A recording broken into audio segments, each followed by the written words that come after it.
friend, Thinkland Demo. We're here, Portland, Maine. Wow, a lot of work today. Yes, Lot yes. of work today. Gosh, I gotta tell you something, guys. This guy knows how to put on demos and knows how to put on workshops. So we've been in workshops all day, worked extraordinarily well Fantastic workshops. with Yeah. Matt Dusante. Yeah. Hey, why don't you fill me in? I unfortunately got stuck here, with Portland, Maine, by the way, fantastic city, great startup city. We're going to talk about the facility Mm, and how Pillow and Tea secured this facility, which yeah. obviously has a beautiful studio, has all the workspaces, Incredible and it's workspace. very unique. And we'll tell you why that is. But first, we want to talk about workshop number one. It was an extensive workshop. With Madusante, wellness company that's in Mm-hmm. our incubator. Now, one great thing about our incubator is all of the companies work together in a very collaborative manner, and to the point where when you put on expos or you're putting on trade shows, usually the investors have to put a lot of time, a lot of energy because Mm-hmm. you want to make sure that they, who's ever managing our portfolios, or, like, are these companies performing? Are they right? But one of the things that we find very, very enthusiastic in our support for these companies in our incubator is the way they collaborate among themselves and then create not only market opportunities, but also cost measures. And that's real important Mm-hmm. because of what's referred to in the business as the cash burn ratio.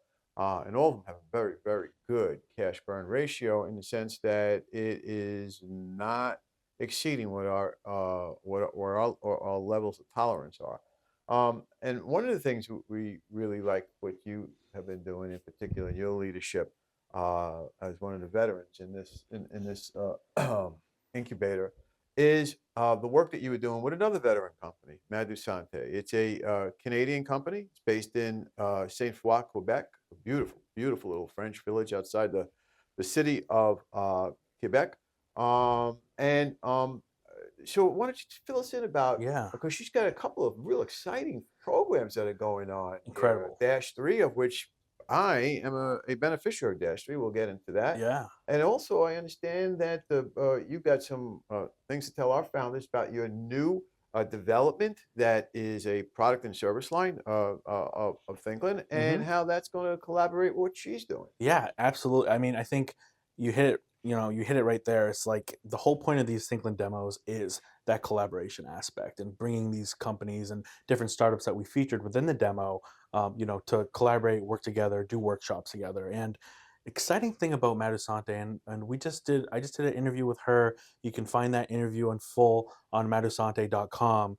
And she did a little sneak peek because what she's in the works with is something that goes hand in hand with what Thinkland's developing, which is the Thinkland Publishing House. And this is the new brand. Thinkland Publishing House is going to work with her company to start develop these wellness publications for children and for teens. Wow, So that's it's a really incredible development, and she's at the forefront of this, developing this for to really encompass the entire family. Because if your entire family is, you know, thinking about wellness from the very start all the way to the end, it really unifies not only your family, but it gets everyone on a healthy, sustainable pathway, for health. And she really dives into this. So I really would, if you're looking to, not only be inspired by this incredible women founder and this company in Quebec, but talk like she dives deeply into these incredible concepts that she's developing. And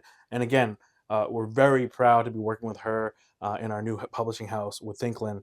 And yeah, it's just very exciting times. And this is what Thinkland Demo is all about. This incredible expo we're doing is just all about these collaborations to really, again, help each other out and get us to the next level. Yeah, I'd like to go a little into this new product line that you developed. So part of the workshop here is we're training and we're prepping, for the big expo. Now, there was a Mm, very successful expo, and what I did, Mac, I was talking with the MGSN, and and one of the things the suggestion that came mm, was that, hey, why don't we redo some of the clips that happened from a very successful demo 2024 in Europe, so the people have a little bit of concept. And plus, we've got some new followers Yeah. that's on there. So we want to sort of bring a little bit into uh,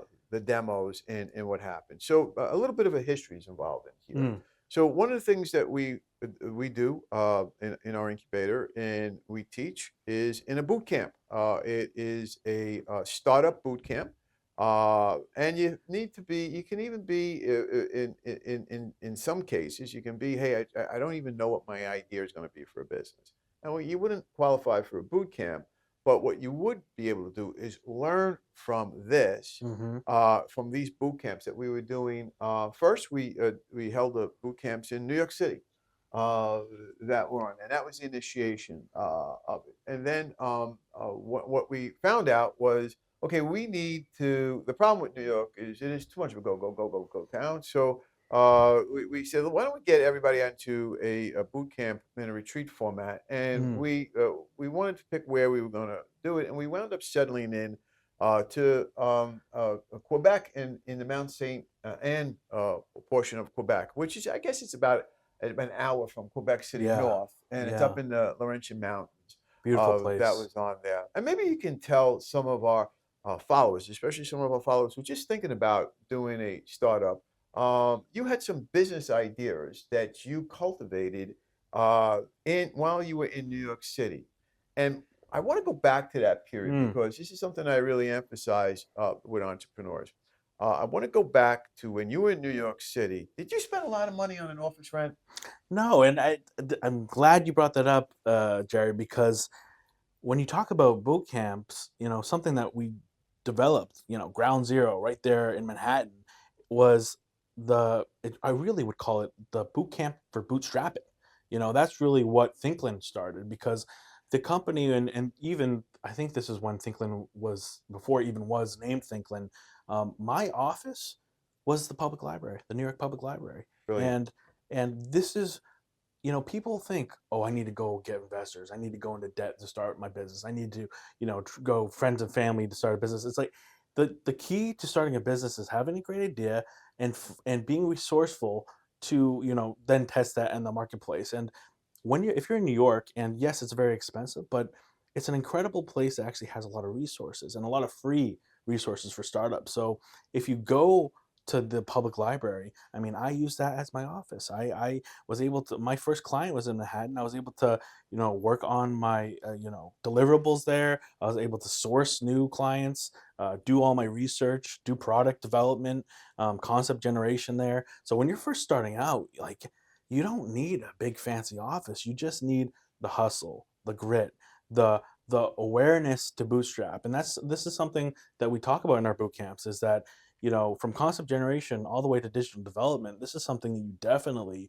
should be bootstrapping. And it's reasonable. It's been done, and Thinklin ourselves, our company, has done it. So when we're working with other startups, we really try and hold their hand through this process. We tell them, hey, why go get an investor and lose control of your company? Why go into debt and have to be on, you know, the hold for that debt and be responsible for it? When you have, we've done it without that. We've done it with the freedom and the independence, and we're proof of that. So again, trying to bring as many people into this expo to show them, to workshop through these concepts, and get them to be successful and know that they can do this by themselves. See, and let's break down some of these wonderful elements that you were talking about. And I want to really kind of talk out because I know MGSN uh, is going to be covering, as they've been covering since January, all the various expos and Hmm. trade shows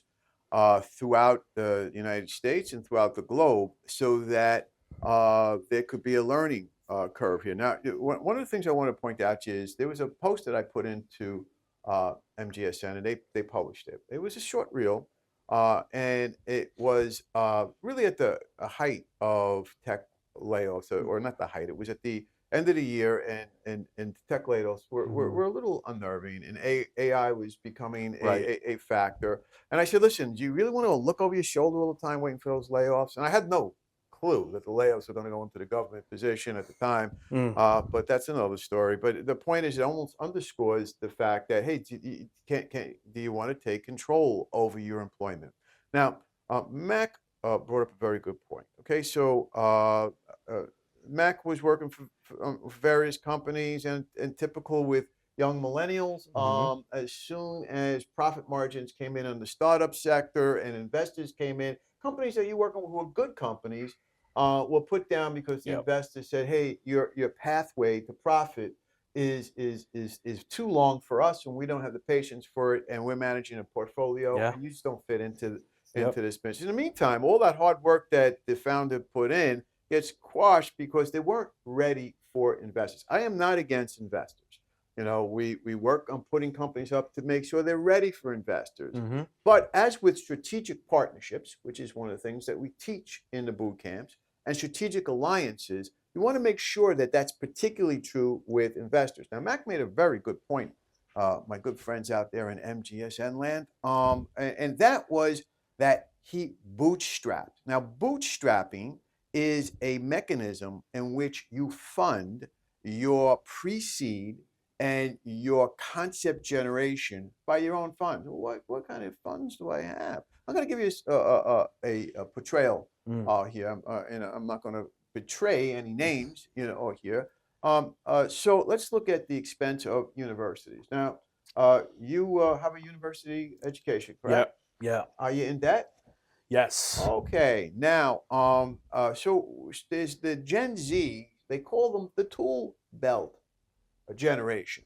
Because what they're basically doing is they're saying, look, if I walk out of a university degree, I'm going to be having extreme debt. Massive debt.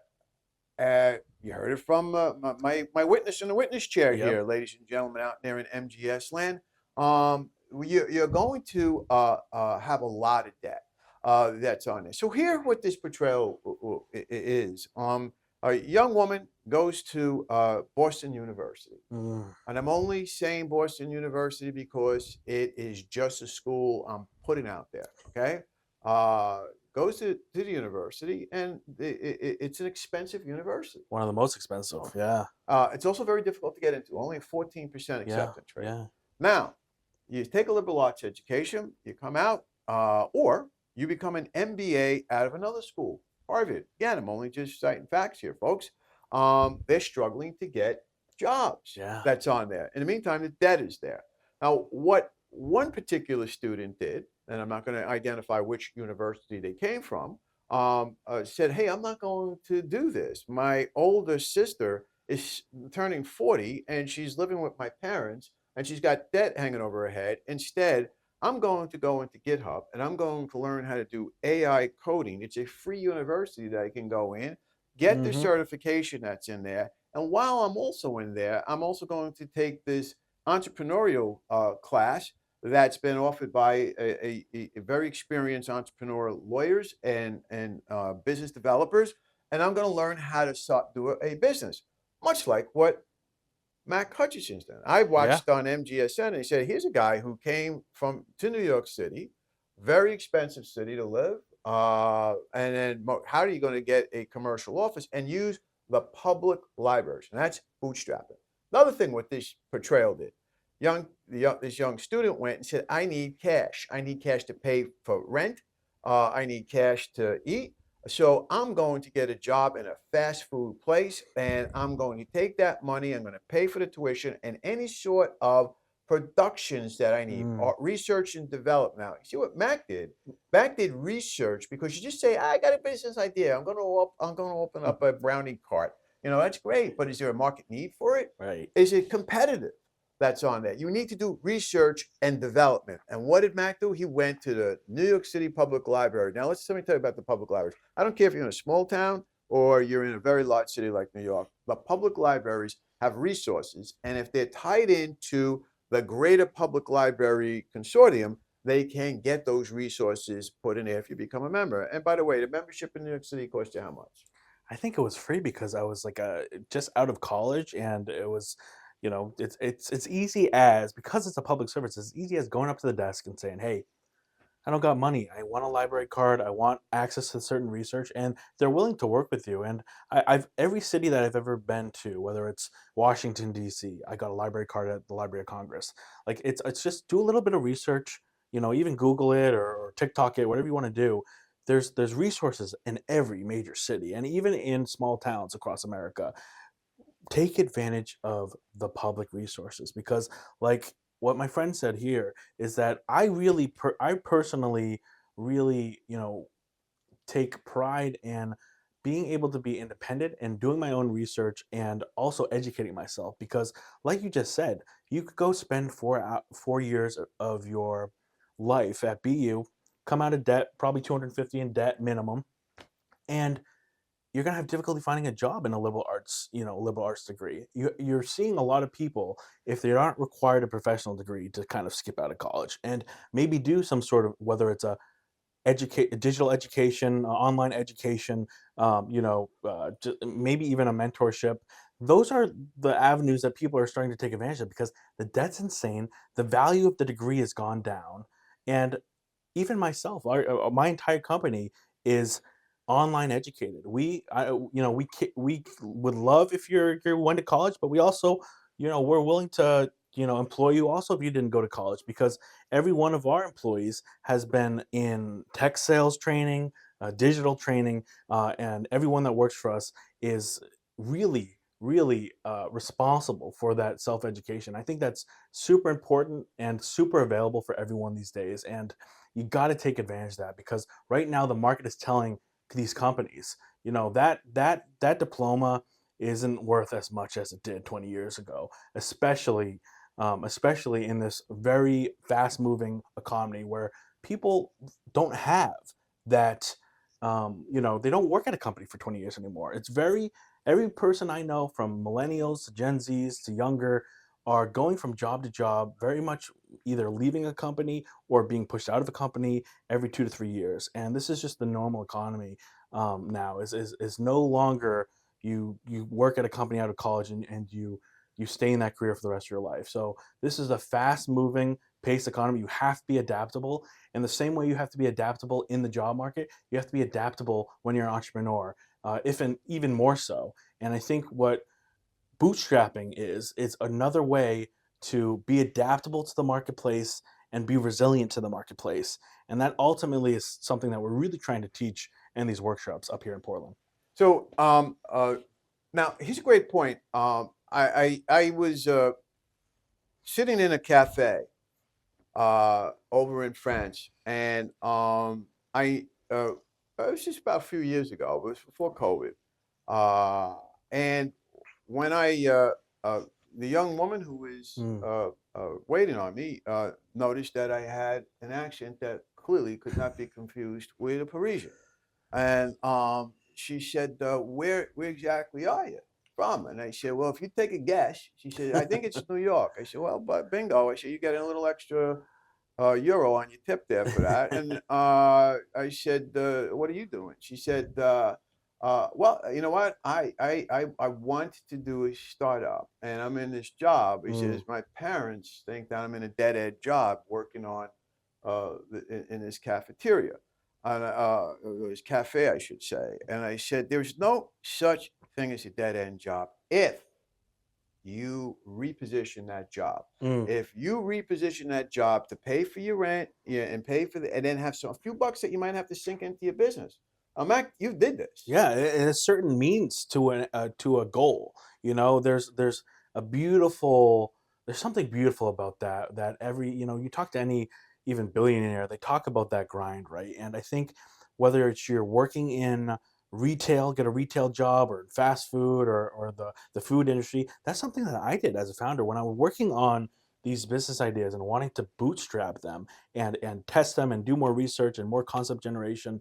You know, the way to fund that is, your everyday job where you don't have to commit too much time to it. You just have to be able to pay the bills. And if you reposition, like you said, hey, that retail job or that fast food job or anything, that people kind of look down. It's a low paying job. These are incredible jobs that make, by the way, this world go round, and they're incredible people. And I think it's super important to not only do that from from a life perspective for anyone. I suggest going into any labor, whether that's retail or the food industry. But again, it helps you pay the bills, and bootstrap your company. Because if you have that entrepreneurial spirit, you're not going to want to work for the man long term. You're going to use these, jobs to help really springboard yourself into being able to actually have your own startup and start working on that and then eventually have a team of people. So this is something that I did personally. This is something that I tell everyone. I mean, if you're in that, you feel like you're stuck in that job, you got to reposition that yourself. You can't complain. There's no point of that. You really got to then see, what is it that I want to do, and how can I use my position now to help me get to that point. And it might be, okay, if my goal is I need this amount of money to be able to start this business idea, or every night I'm working 5, 6 hours coding, developing this app at night. You got to figure that out, and I think that's the way to do it. That's You see all these stories, incredible stories of founders and startups. That's where they all came from. It's about, maybe you're sleeping at the office, or you're sleeping at your job, and you're trying to figure it out. We're really about not doing it, I think, the way that society has told you you have to do it. There's other means. If you have that drive to get it to that next level, there's options for you. I don't care how bad it looks, how bad of a situation you are. That is ultimately, I think, the greatest thing about this country, is that you're able to put that. And for some people, obviously, there's a lot harder circumstances. But I think no matter how hard the circumstances is, you can be resilient to that. And ultimately, I think the marketplace, if you stick to your guns and stay resilient, you're going to eventually be rewarded. Now, I want to talk about another word. By the way, it almost looks like we rehearse this, but resilient. Resilience is a very important point, and I'm going to. There's another point I'm going to follow up right after we discuss this, because this is what we trained in the early boot camps when Mm, Mac joined the incubator, uh, and he learned in dealing with a graduate from our incubator, Arc Power, now yes. one of the largest renewable energy developers in across the African continent. And resilience was the mark there. Now, I'm going to tell you again about this another story you have, because when you've been around town as long as I have been, you're going to have a lot of stories that are on there. We had a young lawyer who was working for us in over in Ireland, and she uh, had this sense that she said, "Well, I don't have that New York City bang 'em around town attitude. I don't Right. have that resilience." I said, "Well, let me explain something to you. Resilience is not a character trait. It really isn't. It's something you learn." Hmm. Because you see, the thing of it is, I didn't get to where I am today because I had some natural talents or a character trait about resilience. I learned it. I learned it from people who also learned it. It is a learning tool, and it's sort of like the way you think. Do you see how that young lady in Paris in that cafe, she Yeah. didn't see this as a dead end job. Her parents did. Yeah. She saw it as a means to fund her startup that she was looking to do. In her Yeah. particular case, she was really really good on research and development, and wanted to start up a research and development on a travel and entertainment sector, because of the growing international movement with Hmm. respect to French film and cinema, and she wanted to show that, hey, I can get your films into these small little theaters all over the United States once I take your French content and I turn it. I thought it was a pretty good idea. Yeah. Now she had learned resilience, much like you learn resilience, because they didn't teach that in school. They do not. They And do not. if you one of the things that we like to do in our boot camp, because when we had our graduate, one of our great graduates, Arc Power, it was so many years of resilience that Yeah. we taught each other in the struggle that we had in bringing this renewable energy that's in this. That's something that we emphasize in this prep session because Mhm. we're going into a pretty demanding demo that's going to come on there, and it's about what I want to talk to you next is the strategic alliances and their or and now that's a very broad area. You can Yeah. be a strategic alliance, strategic partnerships, strategic events, strategic individuals, strategic investments. All right. Now, uh, strategic events means that okay, uh, I'm an attorney, a young lawyer, and this is what I learned. I learned this. I didn't know it. Somebody told me. He said, "Why don't you go out to the ABA convention that was at that time back when me and Bonnie Rubble were practicing law? That was being held out in Las Vegas." And I said, "No, I don't really have money to go out for a hotel there." And then another young lawyer who's working with a firm said, "Well, look, I'll tell you what, I'll split the hotel room with you." I said, "Well, I Yeah. know this guy kind of well." And he said, "Okay." And then we found this cheap flight and we flew out there. Fantastic time because I went for every training session they had.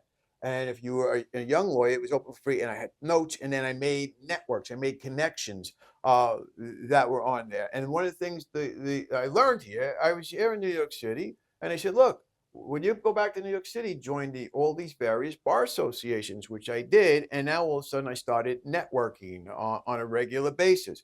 Now, the point I'm trying to that's the event based or individual based strategic alliances. I made a strategic individual alliance with this young lawyer, and we went out to Las Vegas together. And we didn't gamble. We barely had enough money to, thank God for the free breakfast because we had to figure out, between us, we split our money up to have a dinner and a diner at the end of the strip, a Yeah. 24-hour diner. Now, listen, guys, strategic investment. He's living proof on this. All right. So what Mac does is he goes to the public library. He bootstraps his existence by going from one startup to another, an event here, going to retail jobs, whatever it took. So that, and then in his hours, in his off hours, he went into and worked into the library to refine his business idea. Mhm. So the very first thing that came out was he said, okay, I'm past this stage here. I'd like to now present my my business development ideas, not a plan, ideas. And then what he did is he found what's called a strategic investor. Now, what I thought was brilliant about this, he said, okay, look, I'm at the start of my career. I noticed that a lot of these guys are struggling. A lot of lawyers struggle with respect to how they can market, or better yet, how do they reposition if they're really at the sunset of their career? How do they reposition into the digital space so that they can have a legacy? See, when you've been practicing law as I have, and I've Mm. had all sorts of cases all over the world, all sorts of transactions, you think legacy. So what Mac did was he came to us and he said, "Hey, listen, I have some of these ideas for digital development. I have an architectural background. I have the art background. It's going to be very key, and I'll tell you why. That's on there. And how are you going to get your story out there?" So what he did was, which is what I did when I was in Vegas, is I kept my mouth shut and I opened up my ears and listened to everything he said. So you guys have got a lot of war stories. And then Mac Mm. would come in and with all these lawyers that we know over the years, when all the controversial cases that we had, some of those tough transactions that we did over in France and over in India, and said, "Why don't you should be putting this?" He said, "We always heard that people say you should write a book." I said, "Well, how are we going Yeah. to do that? Well, how Yeah. are we going to get a publisher? How are we going? And we do have time to do that." And then he said, "That's what digital development's all about. This isn't like the old days where you went knocking on a publishing house and said, 'Here's my manuscript,' and then you just shopped it around." He said, "You can control your own publishing if you have the right digital development." So do you see what he did? He got a strategic investor who said, Mhm. "Yeah, well, I'm looking for legacy. I'm looking to put my writings out there. I just don't feel like knocking on the door and starting a career all over again." He says that if you can invest in us, then we'll do the business development for you. And boy, oh boy, was that not a smart strategic investment? Because you see, what he's looking said did is he matched up the skill sets that he had in his business uh, plan, and then at that juncture it was really just ideas. Yeah. And then he got invited to come up to the Quebec house, and he got invited to speak to our allies, our not our strategic partners, and also our alumni. Uh, like that, and also and then our outsourcing platform over in Pune, India, which by the way is hosting part of Demo in Pune. Yeah. So we taught in this workshop the idea of finding that strategic partner, whether that partner might be an example I gave you of me and that lawyer going out to Vegas and splitting the cost, that's on there, cutting the hamburger in half and then fighting over the French fries, or whether it was like Max saying, hey, look, I see where I'm aligning with your investor's interest. Your investor's interest is you want to do all these publications, but you don't want to do it like the old way of going through manuscripts because you're too busy. You're still trying cases, you're still doing things. But I can do this. And then what happened was, as I started drafting and writing my white papers and working with the incredible digital artist that Mac put together, the concept, and I didn't even know what AI was. I thought it was AEIOU. It was back in school. I didn't know what it was, but at the end of the day, I learned a lot. And I learned that when the artists come up with a concept, I really didn't understand how artists did. I thought it was kind of again, it's a lot. It's very similar to the way we do it or anybody. It's a lot of research, it's a lot of thinking, so that you can build that on that artistic concept that's on there. And you're publishing the first white paper I'm drafting on. It's on that. It is about legal process outsourcing and how young lawyers. And I'm thinking back when I was a young guy and I started my own practice. I was 28 years old when I left a medical malpractice and personal injury law firm. I had been in the love of my life. My first law firm was criminal defense work. That's what. But at the end of the day, if somebody's I was working for a great criminal defense attorney. If you're being charged with something serious, Yeah. are you going to go to this guy who's 20-something years old who's had 3 cases to his belt? Yeah. So I had to improvise. And how did I do that? By going out to this conference and networking. And somebody said, "I'll tell you what, I have this little case here. See if you can handle this." And one thing led to another, and boom. And being adaptable. And I think what you just struck on, Jerry, is the key to digital development, but really development for any startup or any individual coming up in their career is strategic alliances, like you just said. Because what you do with strategic alliances is you're really, bringing, people with different resources together. You're combining those resources to create a new value. Right. So that perfect example of you guys going to Vegas and splitting the bill on a hotel, or meal is you're literally taking 2 resources to be able to create a new opportunity for yourself. And I think ultimately that is what startup culture is about. It's about creating those opportunities through strategic partnerships. And that is the key, I think, to being resilient, like you were talking about before, that isn't something that you can learn in college. If anything, you almost learn the opposite when you're in college when it comes to resilience. You're learning, not to be self-reliant. You're learning, hey, every day there's a set class. I am, someone's holding your hand the whole time. Someone's keeping you accountable every single day, whether that's homework or test scores. It's the opposite, actually, of what resilience is, because when you get to the real world, there's no one telling you to pass your homework in. There's no one telling you to show up every day. You got to do that yourself. And this is a learned trait. This isn't something that just comes natural to people, I think. And for people that it really doesn't come natural to, this is something that's learned. And I think that's the key to everything that we're talking about. This all can be learned. And it's not about, when people think about resilience, I think they think this weird concept of, oh, someone that just never fails and always stays, up in their energy and their belief in themselves. So it's like, no, actually, it's the opposite. It's actually someone that fails a lot, because resilience isn't about succeeding. Resilience is about failing consistently, but then keeping going. You never stop. You never stay down, because you learn to actually appreciate failure. It's a beautiful thing. Failure is that you actually learn. You put something out into the world. The market says that's not good enough. That doesn't work. That needs to be better. And you fail and you fail and you fail, and you appreciate that because there's a beauty in that. You get to respond to that. You have an opportunity every single day to respond to that and to keep going and to keep improving yourself, your product, and what you put into the world.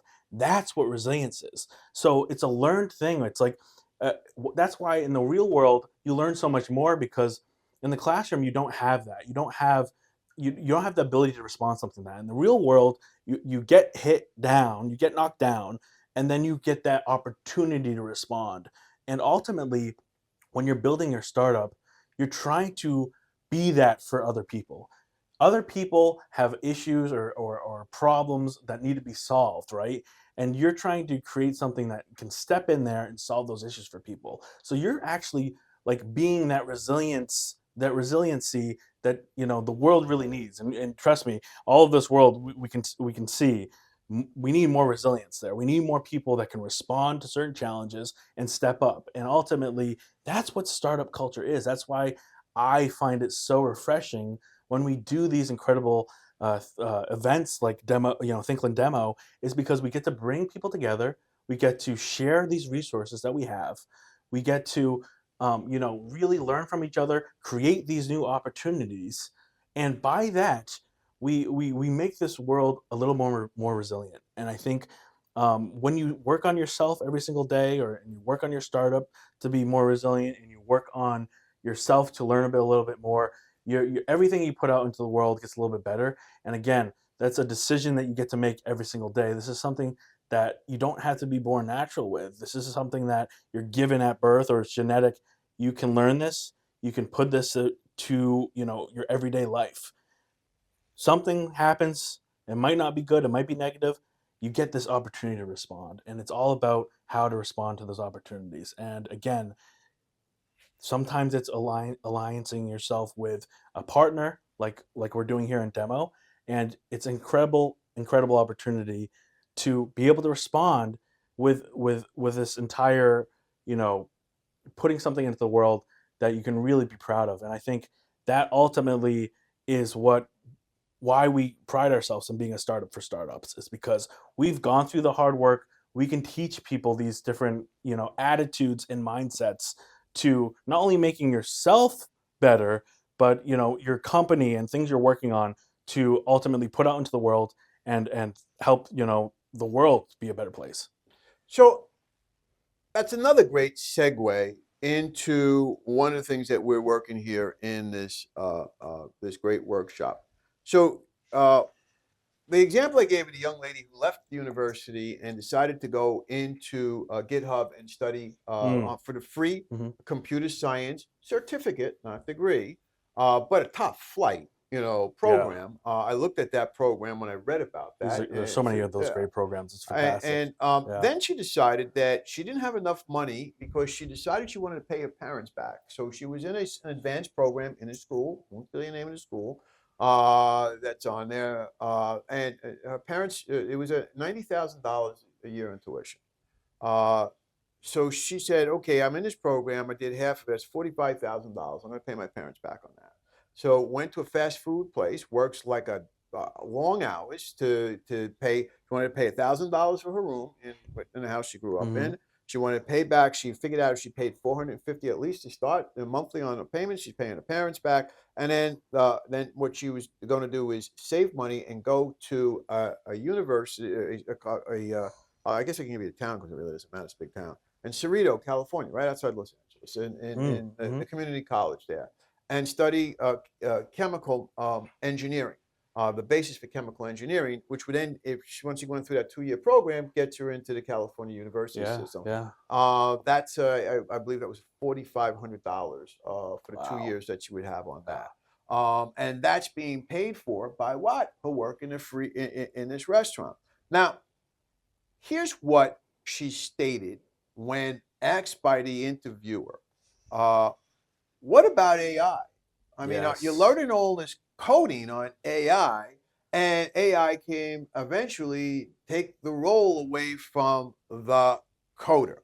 Yeah. Now, one of the things that we're talking about, because we hear this all the time, we saw a funny little post, but it was also a sobering post that was put up on MGSN of the by this is a big law firm out in Los Angeles, Linkletters. Mm. They did a law exam that they came up with, of course, varied practice groups that they Yeah. had, and they devised. They have an internal company like the entrepreneurs in Linkletters, like a Max company, where they started saying, "Hey, I want to start developing some prototypes, blah blah blah," and they came up with this robotic various AI groups that they use. There wasn't one particular AI Mm. vendor that they use, and the robot that they devised did such a good job at analyzing the law exam and the analysis Wow. that Linkletters was saying, "Hey, this is a factor. I'm just putting this out here. Yeah. That's on there." Now, I guess the point I'm trying to raise to you is the sort of the people at MGSN made a little thing of a lawyer dressed up in a nice suit. I think it looked like this suit, Mhm. and he was a robot. He was going down the courthouse stairs somewhere, in Yeah. God knows where. So at the end of the day, um, let's go back to this young lady who's working in this fast food restaurant, and this is going to be a little right here out there in MGS land. This is going to be a live sort of demo of the workshop that's on there. So one of the things that we teach about now, I'm not a tech guy. I mean, I believe it or not, when I was Max age and I started out as a lawyer, there were secretarial pools. You went to Mhm. you were lucky to get into a good secretarial pool. That's not, by the way, a pool where you go swimming. There was a whole bunch of people on typewriters, right? The idea of there was no faxes then. Yeah. Doing smartphones. The phone was in the wall. It was a pain in the neck. Anybody who was calling there was always complaining. So at the end of the day, you watched the movie, and believe it or not, in a movie house, it's a theater. Watch it. Hey, I'm watching. You watch the game on television. Whatever they put on, you were a hostage. You were going to watch it. All right. Now, at this point, Mm. I utilize a lot of tech in our practice, and that's called owning it. Owning it. You got to own this. Now, let's talk about AI. You're in the digital Mhm. development space. You have an art background. You have an architect background. Yep. And by the way, it's not like we're denigrating those university degrees. They come in handy. I mean, honestly, I wouldn't be able to practice law without them. But at the end of the day, let's talk about that admonition that this Yeah. young lady was faced by the reporter who was saying, "Are you cutting off your nose to spite your face by not getting that big, fancy, expensive degree that you'll never be able to pay off?" And she says, "Because AI is going to replace you on that." Now, we've had that discussion here in this workshop. We're Yeah. prepared in the demo in Asia. And I'm going to say, how far did we go with this? Well, how far did we go with this? Went pretty far in this workshop. And before I dive a little deeper, I just want to say, you know, to reiterate, I think undergrad degrees are really important, especially for those professional degrees. Like you have, of course, engineers, you have lawyers, those are things, teachers, those are things, of course, you need, a formal education and everything. When it comes to liberal arts degrees, I think if you're not falling into one of those categories of professional degrees, I really do think there's a lot of value in either going to a community college, getting those prerequisites out of the way because it's a lot cheaper and there's a lot of great resources there. And then maybe once you've decided better what you want to do professionally, maybe you can go get your undergrad in something specific or your master's in something specific. Um, also, if you don't know what the heck you want to do, maybe take a year to go to the world and figure that out. Because I think getting $100,000 in debt immediately isn't a great option. So I think people are starting to really understand this, whether it's maybe even going into a trade and instead of spending 4 years going on 300,000 in debt, you spend 4 years learning how to be a mechanic and you're making six figures in 4 years. So there's a lot of options for people, but I think what we're talking about is for people that are interested in being entrepreneurs, starting their own startups, getting into the tech world. There's so much opportunity right now, and I say when it comes to artificial intelligence, this is something we worked on in our workshop, is 2025 is going to be the year of AI agents. And this Can is you tell us something what an AI agent is? this is something that AI developers are really rushing. This is why you have this big discussion between OpenAI and with Elon Musk developing Grok, and you have, of course, Meta developing their AI. You have all these big, massive companies really competing for this, and I think developers, even on top of these incredible language models, are going to be outputting these incredible products called AI agents. And this is something like you just talked about. Back in the day, you had a secretary. Back in the day, you had secretary pools. Well, now you're going to have the secretary is going to be ultimately replaced by AI. Ultimately, people on your team might be replaced by AI team members. And these are agents that are ultimately going to be able to do, schedule, put, develop your schedule, develop your day, do research for you, actually do online tasks, make certain products, do concept generation. The world is going to be, and every industry is going to be affected by these AI agents. And the thing that I want to really reiterate is that with this comes incredible opportunity. I know there's a lot of fear out there. I know there's a lot of safety concerns, reasonable safety concerns, and I have those too. But when we're talking about development and especially the startup space, what these things are going to do is, yeah, maybe they might affect some industries and you might lose some jobs, but what it's also going to do is create opportunity. So while it might eliminate some, like, truck driver jobs and certain things, by this new technology is going to create opportunity. So if you have, again, the adaptability, if you're able to be one of those people that might be getting squished out, because AI's replacing them with AI agents, it gives you the opportunity now to pivot and to move towards something that's in this incredible and exciting creative space with AI. Because what we're developing hardcore in our developments with SKJ Juris over in India, and then also with our team over in the US, and also our team over in Eastern Africa, is we're creating teams that are getting more familiar with these AI tools, getting more familiar with AI prompting and prompt engineering. This is something that we've been working, we're very focused on in these workshops here in Thinkland Demo. Is prompt engineering is not going to be just for, hey, let me put in something into OpenAI and get a blog, or let me have it just do its homework. Like, people think of it as strictly just this language model right now, but there's going to be so much opportunity here. And if you just, are one of those people that are adaptable, are willing to learn, willing to be, at the forefront of this, there's going to be so much opportunity for you in the next year or two. So, yeah, again, this is something that Thinkland's super excited about, you know, leading this charge on AI prompting and prompt engineering. But I think this is an incredible opportunity for every entrepreneur, every person that's in the digital development space. So there's a great point you made, and I want to bring up how we addressed it here in the workshop. Uh, Secretaries. I've had really, really great office managers, secretaries, Hmm. um, throughout my career.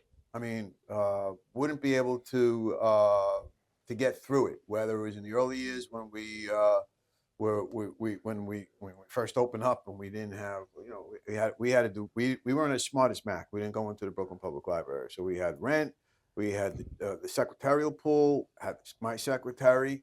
That's on there. Shout out to Megan, great job. 40 something years ago. But at the end of the day, we were operating on two nickels Yeah, that yeah, were on there. So keeping the vendors engaged was real important job yeah, that Megan developed, the personality that she had. And she was a tough New York City kid, grew up in those rough and tumble neighborhoods, but she had this real sort of optimism and sold our vendors into, he said, this guy's going to be a lawyer who's going to be reckoned with. He said, you stick with us. That's something AI will never yeah. take out. Now I'm going to tell you a story about Pillow and Tea.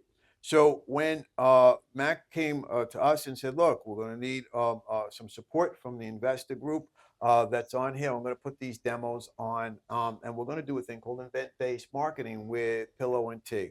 And I said, well, okay, what's the event? And he said, the Olympics. I said, well, gee, you guys are going right for the fences right off the bat, huh? So he says, yeah. And he said, well, listen, your time is good because I want to be in Ennis, Ireland. It's got a great history. I have Mm, some familial connections over there, and I believe in it's that the youngest population in Europe. and I believe that there's a lot of opportunities over in there. And I said its position post Brexit is remarkable because if you're from an English speaking country, it's the only country in the European Union that speaks English as one of its languages. Being Irish, being I think is the primary language. But at the end of the day, what I said is, okay, that's great. And then I said, and you had your deal that you had to meet in the UK. Yeah, So Pillow and Tea utilized AI, incredible. utilized tech, put together programs that were in my phone. And then we got hit with all sorts of problems that you're going to have on a big demo like that. Hmm. So there was a terrorist attack. We couldn't get it to Marseille. I wanted to be in Marseille for a particular business development opportunity. They figured a way how to get there. Then it was a whole security thing going back and forth. Hey, good job, gendarmeries, but not for nothing. I mean, do I take a subway? Do I take a car? Is a helicopter? Is there any way? Do I have to stand on these lines? I don't stand on. I'm a real New York City guy. I do not like to stand on lines. And when I got out of the cab, I said, "Oh, look at this!" But Yeah. then, because of all of the work that they did. Now, here's the thing: I was in daily contact with Pillow and Tea's founder, and there's no AI. AI enhanced. She owned that AI. She owned that tech, and it enhanced it because remember we could not get through to the train people. Do we take the train? Yeah. Which she Yeah. had her bots talk to their bots.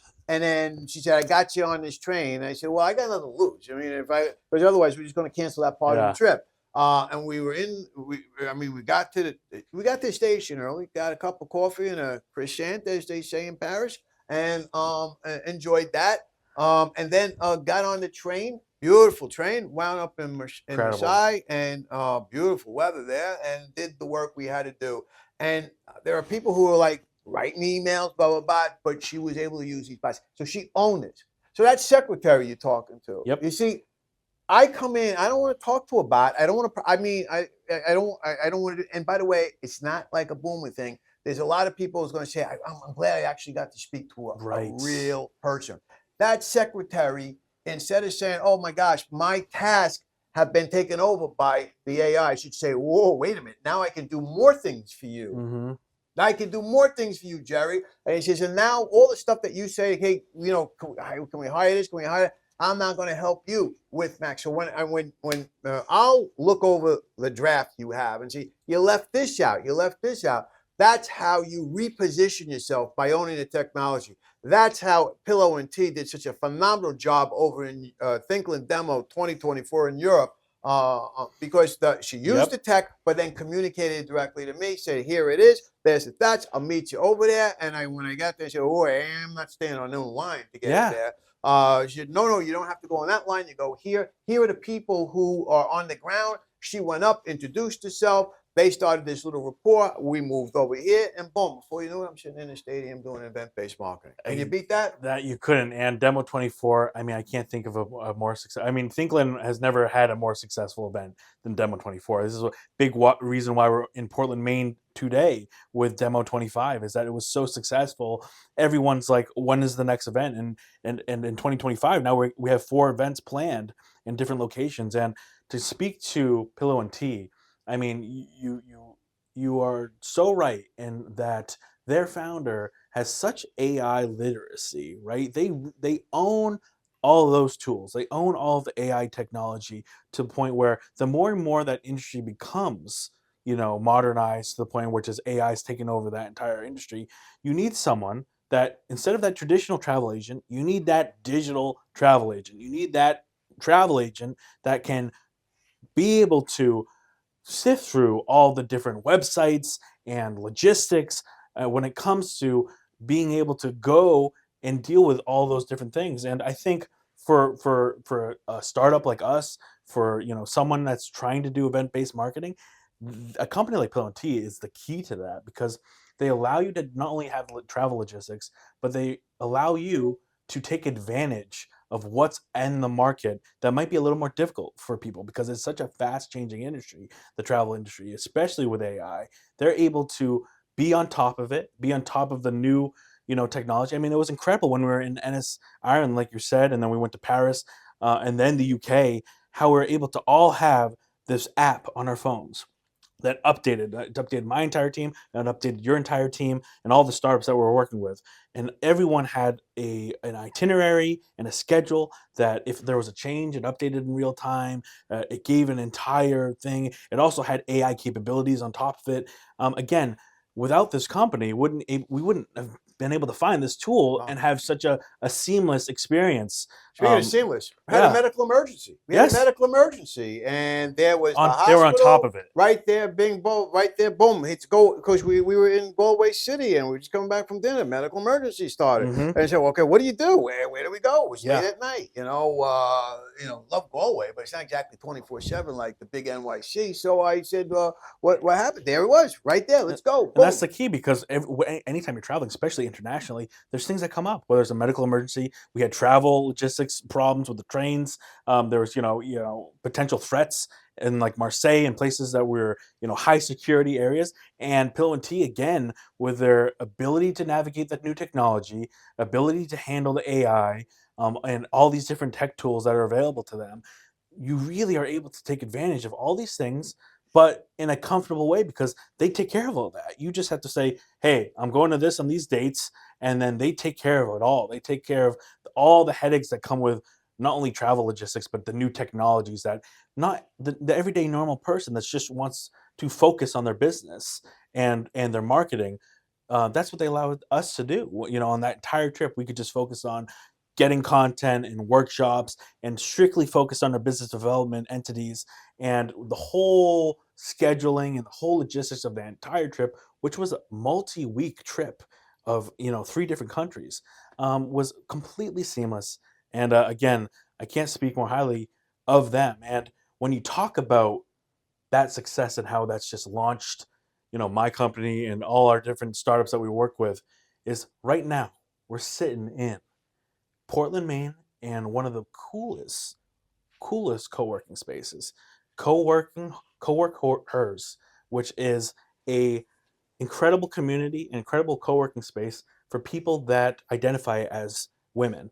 And it's incredible space, and the founder is a really amazing person. And this again was all found by Pillow and Tea, and with all of the women founders that we're working with our different startups that we're featuring, who are many of them are female founded. This has just been an incredible opportunity for them, and bringing again all these resources and communities together to really, really get new opportunities for everyone. That's a great point, and I'll tell you why we're in Portland. And you might, if some of our long-term followers, you might realize we did this in Virginia Mm, when we were prepping for Demo 2024. To get a good demo, to get a good trade show, to get a good boot camp, you have to do a lot of prep work, a lot of gym work. You got to get in and do the exercise. yep. Now you can Zoom or Boom or whatever you want to call it. You can have your Go Meets, Go this, Go that. That's great. I love them. I listen. They cut down a lot of wasted things where something you can say this could have been done over, but if you're going to do this right, you Mm, need to get away from your office. You need to get away from all the distractions. I can't tell you how many times I've been on, not for you, I've been on a phone conference or I've been even on Zoom and I'm working on something else. mm, That's on, and I'm sure I'm not the only one out there doing it. But the point I guess I'm trying to say is I learned over the years that if I want to close a deal, I'm going to go right there. We're going to be in that table. We're going to negotiate this. If I'm going to settle a case, we're going to go around that table and there'll be no distractions. hmm. And that's when I said, okay, well, look, I said to Pillow and Tea, I want to get out of Boston Tech, where we started yesterday. Great city, Boston, love it. But I said, I want to get away because in the Thinkland campus is now, you got a lot of clients, you got a lot of work. Yeah, Yeah. God bless you. But at the end of the day, we need to concentrate on this. I said, I also have to be back in New York Yeah. by Monday night. So what can we do? And then I said, she said, how about Portland, Maine? It's a great startup city. And I said, can you get us hotels, facilities, restaurants, stuff that people and And what a startup city is. Beautiful city. First time in my life I've ever been to Portland, Maine. Portland, Maine. Startup city galore. And this particular facility is great because Mac is correct. In our incubator, we have women based entrepreneurs. And this is a women's based workspace. And we have been working here most of the day, conducting our workshops. And there's different floors. We have this beautiful little studio Yeah, it's a here. beautiful, beautiful There's space. nice workspace downstairs. Nice little coffee and little snacks to snack on to keep you going. Yeah. That's on there. Beautiful phone booths that are all over here that you can get in there and just quietly get into either and come up with some good ideas and ways for us to navigate things and utilize the time and the place that we're in, so that it eventually becomes either a product development, a service development with a path to profit. Yeah, and I think the key to these workshops is as much as our focus is on a lot of these business developments that are maybe later stage that we're trying to bring to market, the key to these workshops are also, every time you bring people together and you share resources and ideas, new ideas pop up.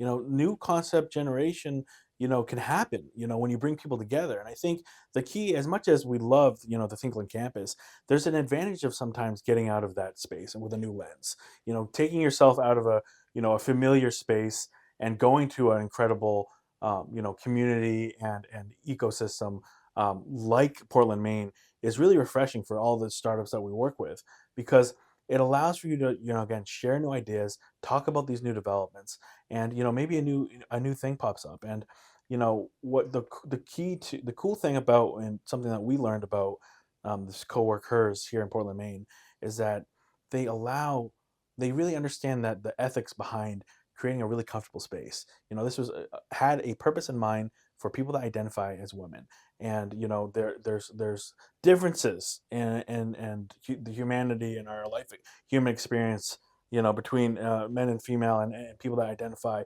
as female, and they really are focused on creating a safe space that they can feel comfortable and be productive. And this is something that I know Thinkland and all of our startups that we work with really, really care about. It's the ethical framework and the how what you're putting out into the world is really important. And this is why we really wanted to not only showcase this location, but give our startups and the people that we're featuring, and especially these women entrepreneurs, to give them a platform to show off their incredible work, but also to be able to collaborate and create more opportunities for themselves and do it in an incredible environment and community that really, really champions that. And it's a wonderful, great position that you're taking, Matt, because what makes no sense, no business sense, right? Because right now in this day and age, you can't even buy a bagel without having what bagel did you take? Oh, you must be this, you must be that. So, but what's real important, I mean, this is all about okay, it makes sense. Hmm. I make bagels. Only these people, these little 10 people can afford these bagels. So I'm going to sell it to them. Sell it to them. And then one Hmm. day, because they control the market, they say, tell you what, we're not going to have bagels today. We're going to have a baguette. What? Now, conversely speaking, if I empower more people to purchase my bagels and they want to go off and have a baguette or whatever they want to have, I say, all right, you enjoy it. We'll be here when you come back. And now I can Yep. sell it this one, that one, this one. Now, the reason I bring that up, and the reason that we're here in this particular place, and after the diligence, I mean the diligence that Pillow and Tea did to find this place, because it is a perfect segue into one of the great shorts that I've been seeing on MGSN has been work that you've been doing with women entrepreneurs Hmm. in Southern Africa and in East Africa. Do you Yes. want to give our friends out there in MGSN land a little bit of that? Yeah, and again, please go to mgsn.net and also follow the MGSN cast. We've talked about this company, throughout our podcast together, and that is Arc Power. You can go to arcpower.co, and again, this is a company that I work hand in hand with, and have the privilege to be able to lead their marketing campaigns. And something that we're really working on their global brand right now, because again, this is a startup that has grown significantly, and they're about to be in so many different locations in Eastern Africa, and they really are this incredible global energy company. But the biggest point that we try to, when we try to present a brand at a global scale, the key to this is the impact, right? When you talk about a company like Arc Power that is providing affordable, clean, sustainable energy to places in Africa that honestly, a lot of them haven't had access to energy ever, is you want to really showcase the impact you're having, because that is why Arc Power and the founder of Arc Power got into this, this industry, is to try and help people and lift communities. And the key to a lot of our strategy is, whether it's creating content and marketing campaigns for Arc Power, has been showcasing that impact, that social impact, that community building, the empowerment behind everything that they're doing. And it's so important these days to authentically tell that story.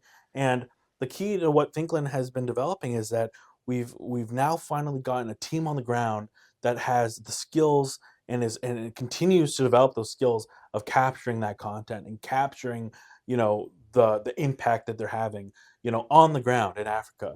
And it's so important, not only to tell those people's and those individuals stories of those people that are being impacted positively on the ground, but also to get that word out. Because if we're able to tell that story and get that out more to the world, the more people are able to invest ethically into this company, and also it gets people to be more aware of not only the issues that and the development impact that we need to have in this world, but it gives again another platform for Arc Power to try and get, this issue. And when we talk about solving issues and overcoming, problems, climate change is the big one. This is the big one for my generation and for the generations, that are, about to come into adulthood.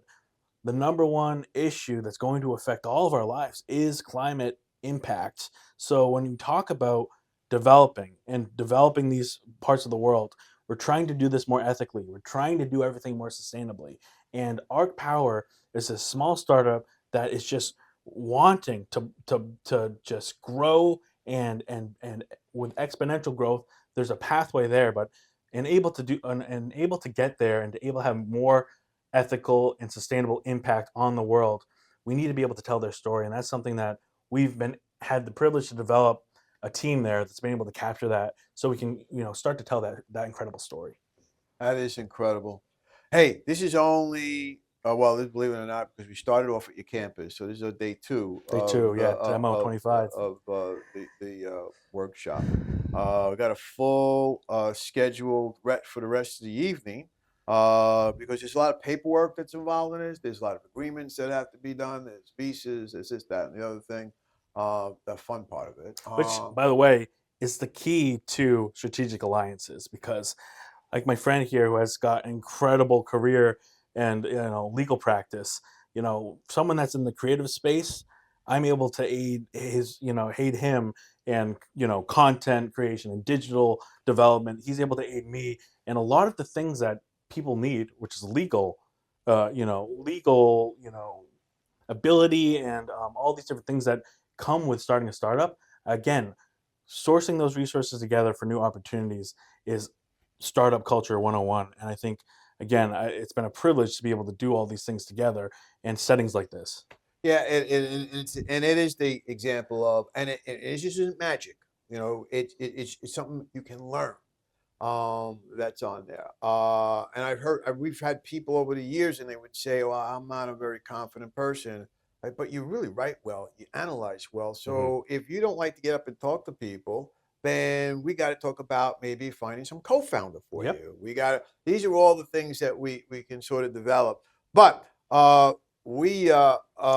believe we have another session right here in this beautiful space down in it's a big spread there. And you're going to see some of the great. Remember, being an architect and an artist, and you're gonna see on our white paper, which is gonna be published, I believe, before we hit Asia. Mm, You're gonna see in there not just the discussion for young lawyers and small law firms. That's important for you guys. If you wanna scale, yep. and you're gonna see how we did it. Over these last couple of decades. Um, but what's also in there is a double treat. It's in there. We're also going in and we're saying, hey, listen, um, there is prompt engineering artists that Finklin provided because remember I didn't even know what AI was a year ago. And but what they did is like any artist, I mean I have an idea, but I got to find out a little bit more, that's on there. And in this Hmm. particular case, you'll see the art in this white paper. It's very very unique. That's on there, and the basis for it, how that creative element came into that development is in there as well. So we're going to go into, we have sessions on that this evening as well. But now I'll be honest with you, it's probably time for us to get a little bit of a little bit more coffee, maybe some of those nice little Oh cookies that we yeah. saw down there, and then we'll be back with you. But listen, I can't leave it like that, right? I can't leave it like No, that. no, and I just again, I want to thank everyone for following along this podcast. It's been exciting times, and it's really cool how each one of these podcasts, I think the audience gets to see a little bit more in depth of the different stages because Thinkland, of course, is still a startup stage, and we're still growing as a company. And again, for anyone that wants to get into startup culture, learn how to be an entrepreneur, learn how to be resilient, learn how to grow themselves, no matter where they are in life. Again, like we always say, go start your startups.